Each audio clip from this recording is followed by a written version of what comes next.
This is about the Holy Spirit and what He is saying to the church at this hour, in this hour. And this morning we spoke about the onslaught of the enemy against the body of Christ, the kingdom of God, the people of God.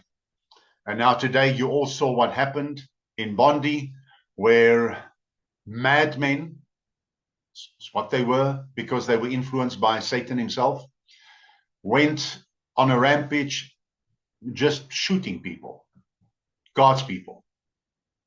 It was a Jewish feast that they went to and just started shooting.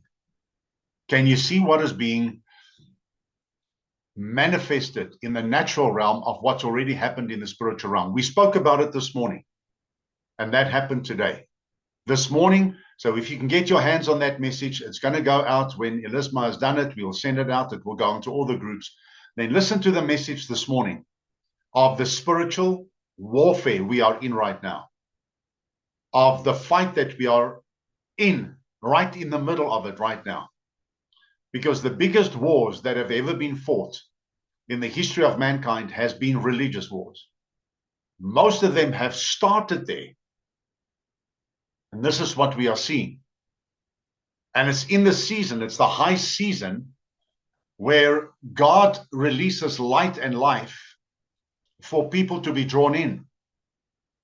And then the enemy, when he sees, and I'm not going to re-preach what I said this morning, when the enemy sees the release from the kingdom of God of light and life, he brings up resistance and opposition against that. So he is reactionary where God is proactive. So we always need to get that order right in the spirit, that God initiates, the enemy opposes. God starts it off. God ignites it from his kingdom. The enemy sees it in the spiritual realm and brings up the opposition. He brings up the counters. That's what he does. That's how his domain works. So what we are going to be talking about tonight, this is going to be one of those ones where the Holy Spirit is really addressing you with things that you've already done in the kingdom, with where you are at right now, and where I believe in what he is saying and where he's taking all of us. So it's one of those that you can sit back, receive it with joy, and be encouraged and strengthened by it. Because of the season we are in, this is going to fit smack bang right in the middle of the impact and the difference that we can make at a time like this. Now, I want to ask you tonight, what have you got planned for the rest of this year? And I know that for most people, it is tuning down, switching off, getting into a time of relaxation, which is right. It's all good. And then starting, and we do that as people, we do that every single year, starting to think about what we are going to do in the new year and possible new things and possible changes. Now, I want to say this already. I do not believe in New Year's resolutions. I don't, because we don't keep them. Unless you are an extremely disciplined person. But most of the time, we as God's people sit down and we go from where we have received revelation to opening ourselves to new revelation. So I believe in New Year's revelations, not resolutions. And there's a huge difference, because then your planning is in the spirit. Oh, thank you, Lord. Your planning is in the spirit, which means it manifests in the spirit first before it rolls out in the natural. But then you are in a position to receive it because you positioned yourself in the presence. When you position yourself in the presence, your purpose is made clear. And your purpose is linked to the revelation that you receive from him. That's what makes it certain for you. And that is what gives you direct, good, straight direction. I want to say accurate direction. That's really what I wanted to say there. So what I saw in the spirit while I was busy preparing this for us, I saw this about 2.5 years ago, and the Lord brought this back. I remember I gave a word at that time about this, but this is very different. It's got a different flavor to it. And I saw these silos. Now, those of you who are used to being in farmland out in the country, me as a young boy, I was on the farm for most of my young life. I absolutely loved the farm, and my most fond memories are from the farm. And I remember the silos, and I remember the grain in the silos. And for us as kids, I only realized afterwards, when it was explained, how dangerous it was for the kids to go into those silos and play there. Yeah. And I know that some of you are going, "Ooh," because you know exactly what I'm talking about, because of you can get suffocated in there. But the point is this. So I'm familiar with silos, and I'm familiar with even the smell, even as I'm talking about it, because it's registered in the subconscious through external stimuli, and the nasal passages have recorded that in the subconscious, and I can even now smell the smell in the silos. But listen to this. I saw silos in all of our lives as God's people. I saw these silos, and all of us have them lined up. Some of us have more than others, and it's never a competition. And it's not based on what we have done consciously, in a sense, but mostly what we have done subconsciously and from our spirit. Now, the Lord said to me that these silos are also spiritual storage points. I want you to take note of that. Spiritual storage points. Now, most of you who are even tuned into this program tonight, you have experienced times where the Lord led you to sow into the lives of others, whether it was finances, whether it was physical assistance, maybe buying them furniture, or maybe a motor car, or whatever the case may be. I'm just giving the extremes out there. Maybe setting them up in a home. Whatever it was that you did at that time, where the impression from the Spirit came upon you to help these people, assist them, stand by them, and see them through that period of time. Those spiritual storage points are registered in the kingdom of God. All these are registered in heaven. Everything that you have ever, listen carefully tonight, everything that you've ever done in the kingdom of God has been registered. And the reason I can say that, because it's based on truth in what I'm talking about tonight, it is from 1 Corinthians chapter 3. You will find that 1 Corinthians chapter 3 is about the judgment seat of Christ. It's about the Bema seat of Christ. It's also known as the Bema seat. Now, there are two judgments that is coming in the future. The first one is the Bema seat of Christ, or then the judgment seat of Christ, where all of us will appear and we will stand before him to give an account for our lives. Now, I want you to listen to the wording again. We will give an account for our lives, not for our sins. There are still Christians, and I speak to Christians, and they ask these questions because they have this faulty understanding that we are going to stand before Jesus and we'll have to give an account of the things that we did that was sinful, that wasn't righteous, and then there's going to be punishment for that. There is nothing like that. I want you to get to a place of peace tonight. You are going to stand before the judgment seat of Jesus, the Bema seat of Christ, to receive your rewards for what you placed, listen, into the silos.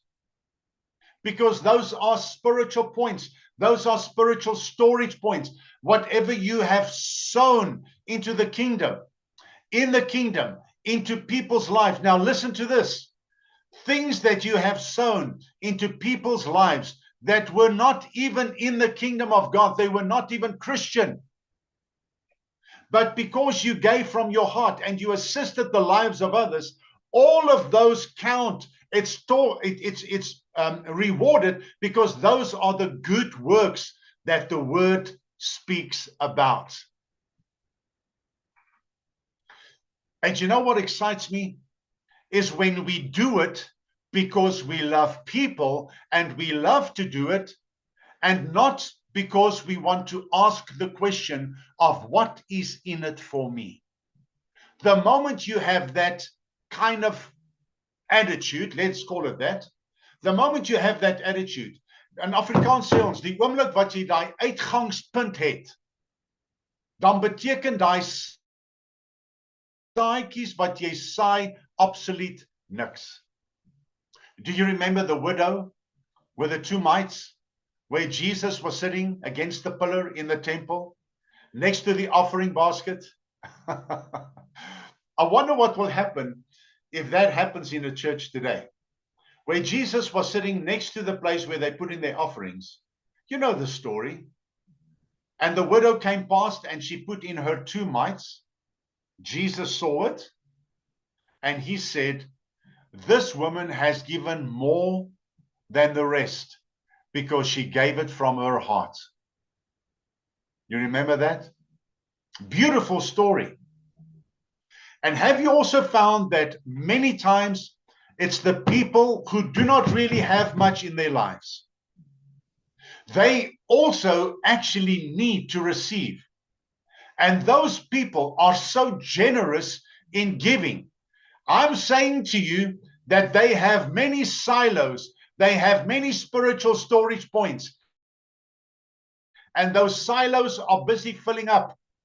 And the word of God says in 1 Corinthians 3, listen, tonight after the sermon, why don't you go and sit and just read 1 Corinthians 3 again? Read it through and just see what it says. You see, sacrifices that have been made will determine the size of the silos. And this is what the Lord is saying to us tonight, because we are going to see accelerated spiritual growth in the lives of people who have not been renowned, listen carefully, who have stood on platforms, who have been behind the microphones, who have been on television, who have been on the radio, who have been on big social media platforms. We are talking about people who from their hearts, in simplified fashion, made sure that they helped the lives of others. Watch how spiritual and financial and physical and emotional growth is going to happen in the lives of these people, because the kingdom of God has taken note of the sowing that has taken place. And you know, the word of God says, and this is a scripture, when I studied finances from the word, I wrote a course, and it's called The Christian and His Finances. I put this together possibly about, I don't know, 14, 15 years ago. I put this course together, The Christian and His Finances. And I didn't speak about worldly fiscal policies. I don't understand a lot about that. But what I do understand is what the Word of God teaches about finances. I understand what sowing and reaping is all about. I've learned that from the Word of God, because the Word is clear on it.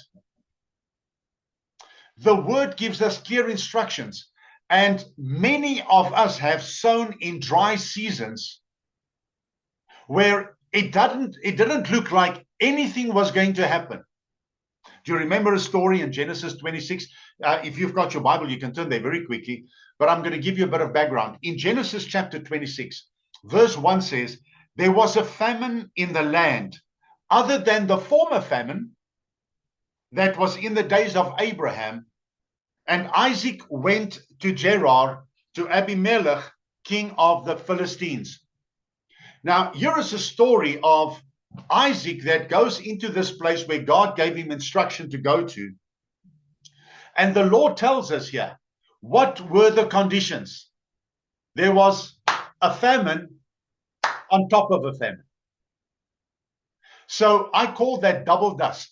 That was dubbele stof geweest.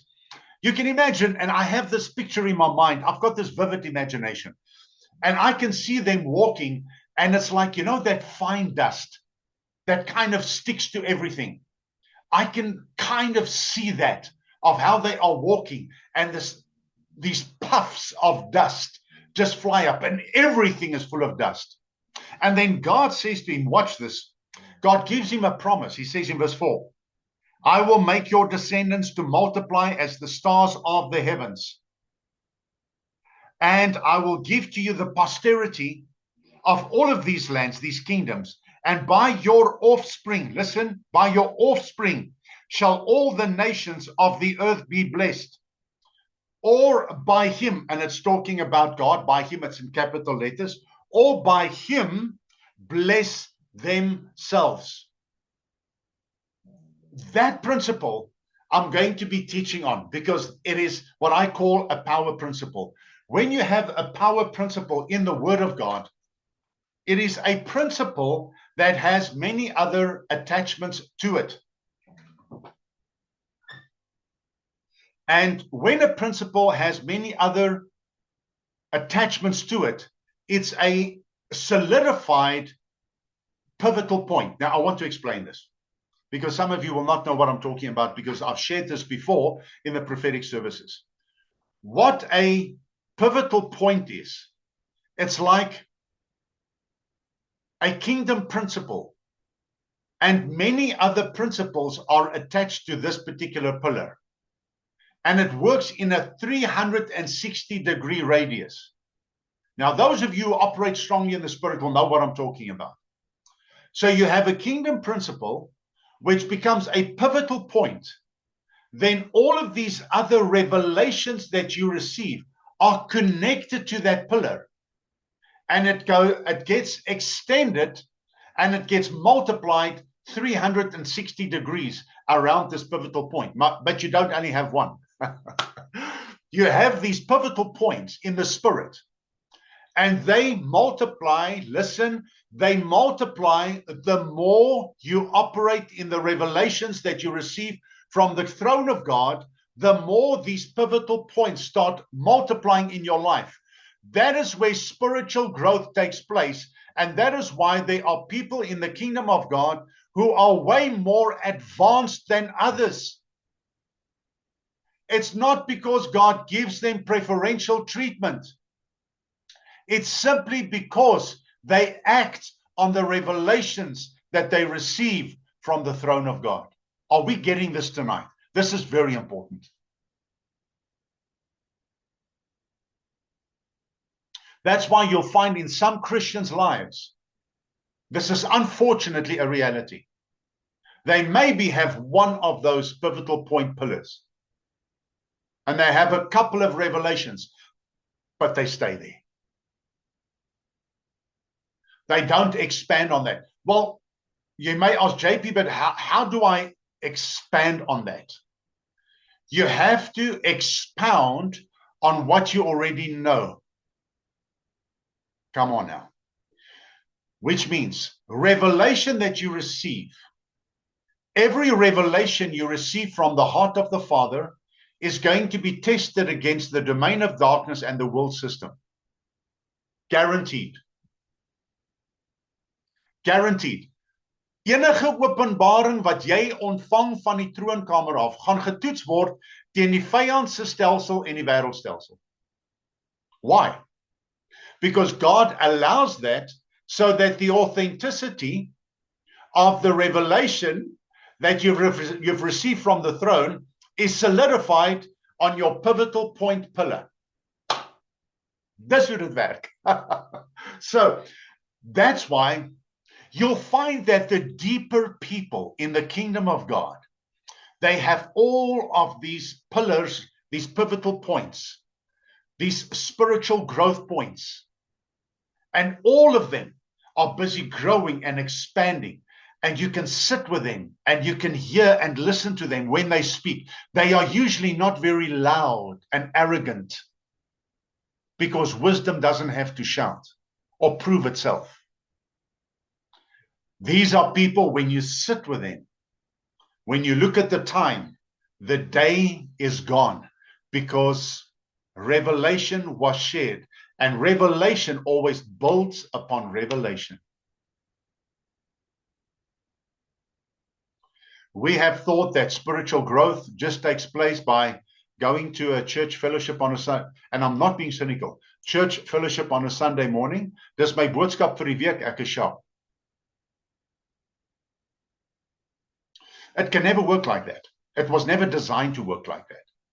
It is a daily disciplinary walk that you have with God by the Spirit. And remember, liberty flows from discipline. So the moment you are disciplined in your receiving a revelation, activation of revelation, and then living it out, God gives you the increase. This is now talking about spiritual growth. The same works. It works exactly the same in the natural dimension. When you are a person who looks out for the needs of others, and you are always willing to help where the Spirit leads you, and you sow there, what happens? It's a pivotal point that's established. That will grow and expand because God, watch now, God will give you the increase so that you're in a position to help more. This is the season of giving. I just want to ask, have you prepared yourself to maybe give a bit more? Maybe you see lives that need assistance at this time of the year. Have you prepared yourself to say, listen, I'm going to make an impact and a difference, not for my sake, but for the sake of the kingdom in this December?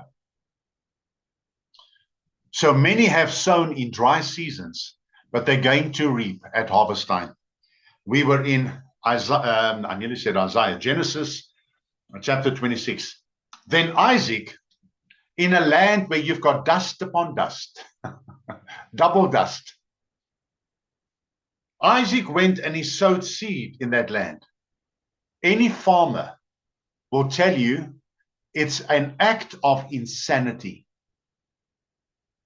Julle weet dit. Those of you who know about farming, you'll know exactly what the Word of God is saying here.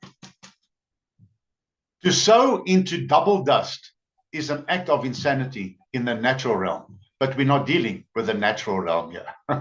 We are dealing with the spiritual realm. Because the Lord had spoken and already given a promise. Isaac acted upon a promise. So the seed was sown on the back of a promise because God will not relinquish what he has promised. God will not turn back on what he has said. And he sowed in that land and received in the same year. Say this with me there we are seated in your home tonight. Say in the same year. Say it, Psalm mate. In the same year. In the same year. 100 times as much as he had planted. That's the 100-fold principle of the kingdom of God.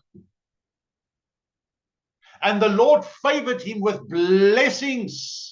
And the man became great and gained more and more until he became very wealthy and distinguished.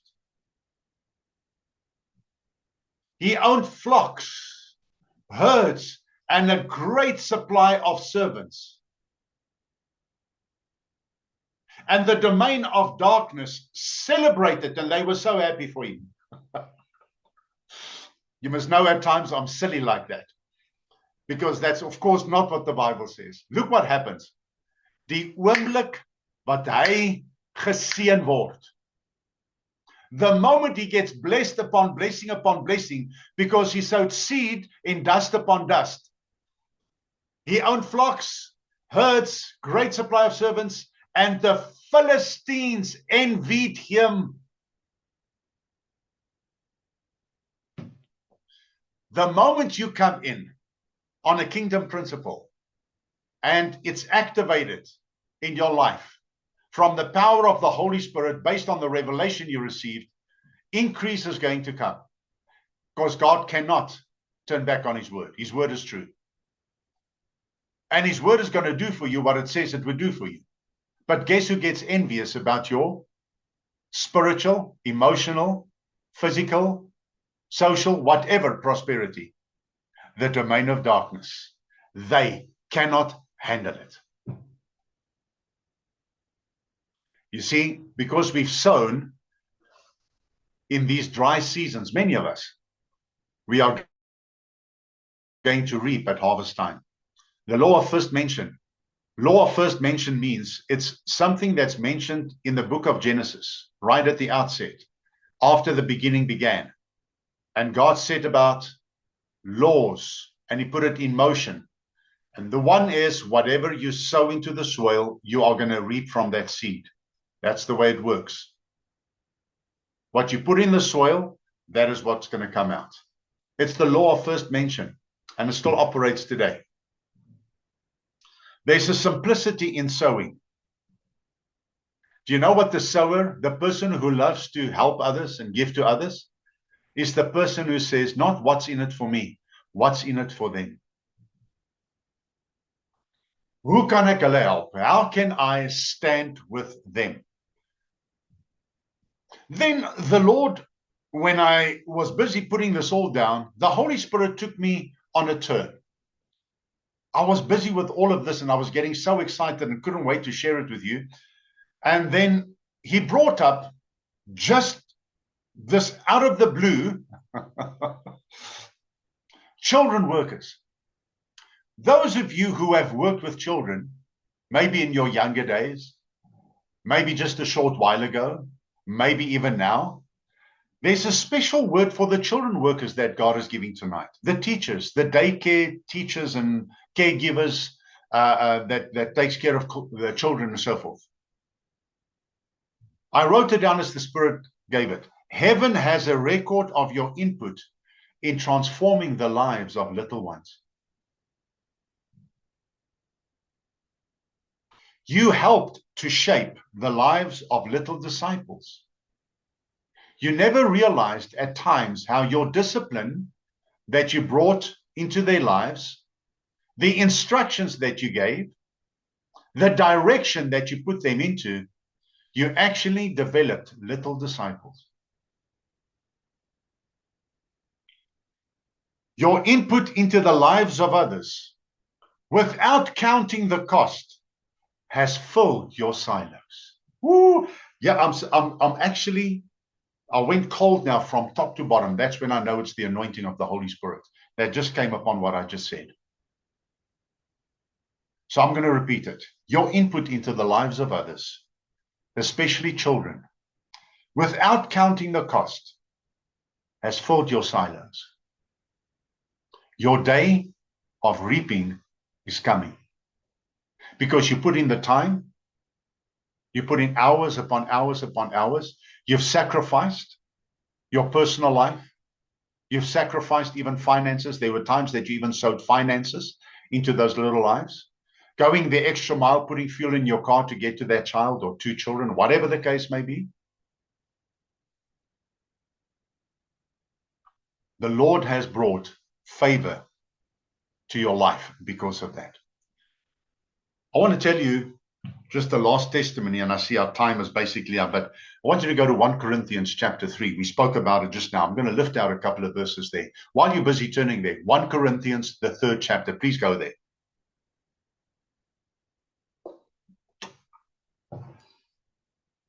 A number of years ago, some of you have heard this testimony. I'm going to tell it quickly because some of you have heard it. There are those of you who have not heard this little testimony.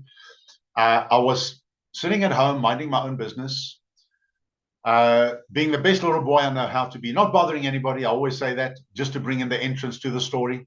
And the Holy Spirit spoke to me. He says, I want you to go and buy stationery for a child. Some of you will remember this. I want you to go and buy stationery for a child. And he brought the child's face to me and he said, for that child. And it was a little bit later on in December or the beginning of January. I can't quite remember. I'm talking about 10 years ago. So our children being out of the home, I mean, going by stationery, like, Lord, that's really like a big like name, like what stationery? So I go to the Hyperama, not far from here, and I go look at the stationery for the kids. This is for school. And they've got these packs. And I said, thank you, Lord. That basically answers my question. So I bought this big pack of stationery. And what I thought a couple of things could go with that for this child for school. and got to the till, and I'll never forget. I usually pay with a card, but I paid with cash. There was 20 Rand change. And just like this shirt pocket, I put it in my pocket, and I drove. This was peak hour traffic, 5:15, 5:30 in the afternoon, driving from Roodepoort to the East Rand to Edenvale. Exactly. You can think about the traffic at that time. All right, so there I go. I get to the house, I go in, I greet them. I said, listen, God sent me here. I've got something for, and I mentioned the little boy's name. So I go to the car and I bring in this pack of stationery and I put it on the table. And this mother bursts out into tears. She says, we were praying because we've got no finances for stationery. We were praying for God to give us a miracle for our child to have stationery when the school starts. You know, I think back to that and I realize again that it's not always the big things. You know, it's the small things that count. So the little boy comes to me and he hugs me, called me uncle. He says, Uncle, thank you so much. He says, you know, Uncle, every year when the school starts, the teacher always wants the children to bring some money because on that first day, she always buys us some cakes and muffins and cupcakes and whatever. But mommy doesn't have the 20 Rand. Hey, this always touches my heart. I said to him, boy, come here. I reached into my pocket and he put his hand in my pocket and he pulled out the 20 Rand, change that I got from the stationery. I said, there's your 20 Rand to give to your teacher when the school starts. Have you found 1 Corinthians chapter 3? Mense, ons moet altyd onthou, dis daai klein dingetjies wat saak maak. 1 Corinthians 3, this is our closing for this evening. In verse 5, what then is Apollos? What is Paul? What is JP? Ministering servants, not heads of parties, through whom you believed, even as the Lord appointed to each his task. So I want to ask you tonight, have you found out what your task is?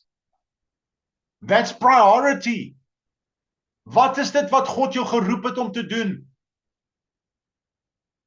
Then he says, I planted, Paul is speaking, Apollos watered, but God all the while was making it grow, and he gave the increase. There's the silo that's being filled.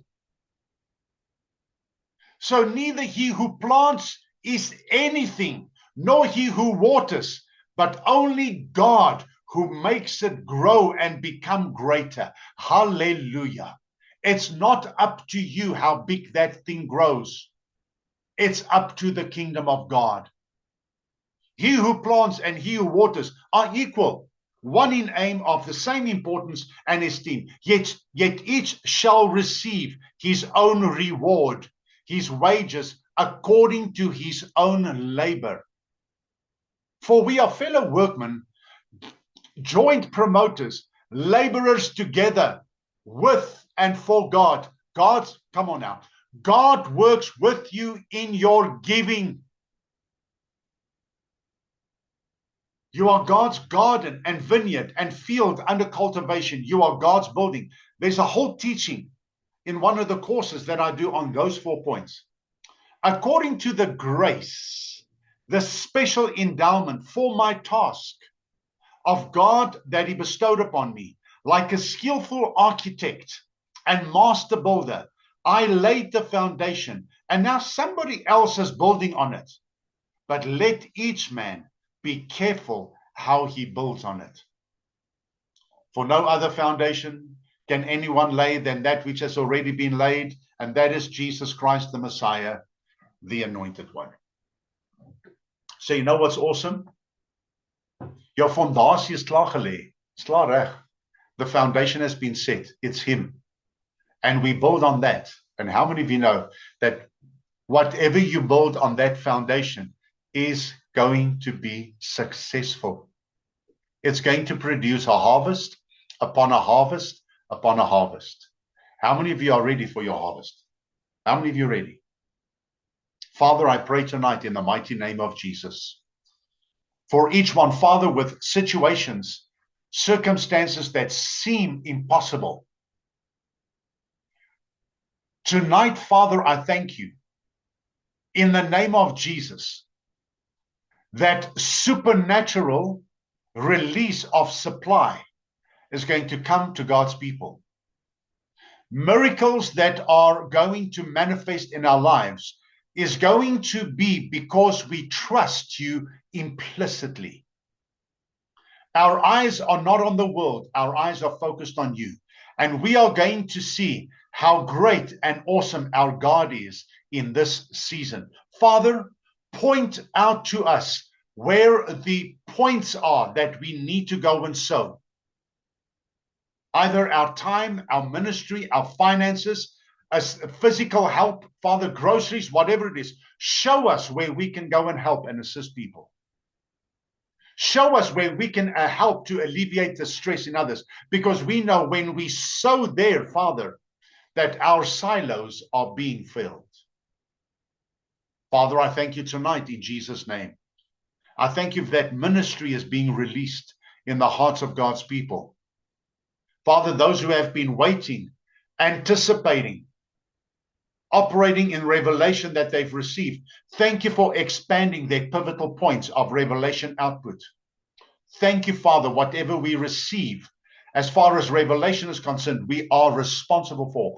Thank you for helping us in sowing that revelation in the hearts and lives of people, Father, where it is needed. Help us not to cast our pearl before the swine. Help us to be careful, Father, so that we know that where we do this, it's directed by the compass of the Holy Spirit in the mighty name of Jesus. Amen. Amen. I want to ask you, I felt this in my spirit now. I prayed about this. We just did. But those of you who are in anticipation and really expecting a miracle, won't you raise your hands to him tonight? Thank you, Jesus. Thank you, Jesus. Thank you, Jesus. Father, your people who have their hands raised to you now, this is a sign of surrender. It's also a sign of complete dependence upon you. We cannot do this on our own, Father. We do not have the natural resources for it. Father God, you are our ultimate source. Everything else, those are resources, but you, Father, are the ultimate source, our Father in our lives. We thank you tonight, right now, in the name of Jesus. Father, for supernatural release. Father, for supernatural release. Thank you for the miracles that will manifest. Father, in our lives, Lord, that even those who know us will be astounded and say, but look what God has done. Father, I thank you that in that supernatural release, there will be supernatural thanksgiving and praise that will go before that release. Even now, Father, we thank you and praise you and glorify you that that's already done. It's already accomplished. It's already set. And we give you praise, Father, that when the manifestation comes, it's already on the back of us giving you thanks before it is shown in the natural. We honor you for that. Father, we thank you for hearts being established so in the kingdom in this season, Father, that we're going to go into 2026 with such zeal for God and for his kingdom. And I honor you tonight, Father, that we're going to join hands and we're going to do this together in the name of Jesus. And we all said, Amen. I enjoyed that. Ek het nou lekker gepreek. Ek voel gestig. Prys die Here vir sy woord wat ingang vind in ons harte. His word that has found entrance into our hearts. May it bring forth in abundance. The Lord bless you and keep you. The Lord make his face to shine upon you and be gracious unto you. The Lord lift up his countenance upon you and over you and give you peace. I want to say to you tonight, always remember, you are valuable and Precious. Exactly. Love you guys. And we'll speak to you again next week. We're going to be online right throughout the season, so you're not going to miss anything. God bless you.